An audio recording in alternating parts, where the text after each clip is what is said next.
d'aujourd'hui, tous les Français auront une raison de plus de sortir de chez eux pour éventuellement venir dans un de vos refuges et adopter un animal. Pourquoi cette nouvelle dérogation, Jacques-Charles Fonbonne? Il y avait urgence chez vous? Oh, il y avait une urgence absolue et c'est vraiment une avancée dont on est particulièrement heureux.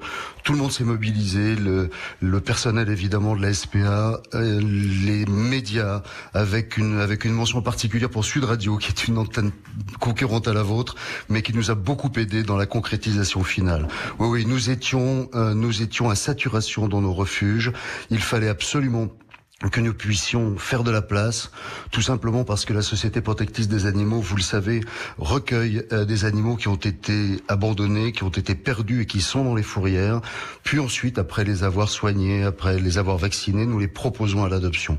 Comme les gens ne pouvaient plus sortir de chez eux, zéro adoption, ce qui fait que nos refuges se remplissaient par les sorties de fourrières et que nous aurions été dans le cas très rapidement de devoir refuser ces animaux aux fourrières qui les auraient euthanisés. Vous attendez qui les auraient euthanasiés? Aujourd'hui, concrètement, pardon, excusez-moi, oui. Oui, non, mais concrètement, aujourd'hui, ces animaux, s'ils ne sont pas adoptés, c'est ce qui les attend? Alors, c'est ce qui les aurait attendus. Nous, Société protectrice des animaux, nous interdisons par nos statuts d'euthanasier ces animaux. Mais ça aurait été effectivement en fourrière la seule alternative qu'offrait le code rural.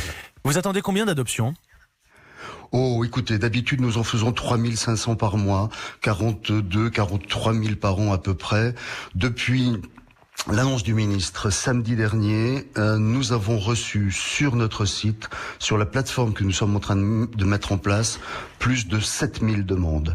Ça m'amène à une petite précision. Il faut que les candidats à l'adoption comprennent qu'avec 7000 demandes, avec un dispositif nouveau, il a fallu que nous créions la plateforme, il a fallu que nous nous organisions en interne.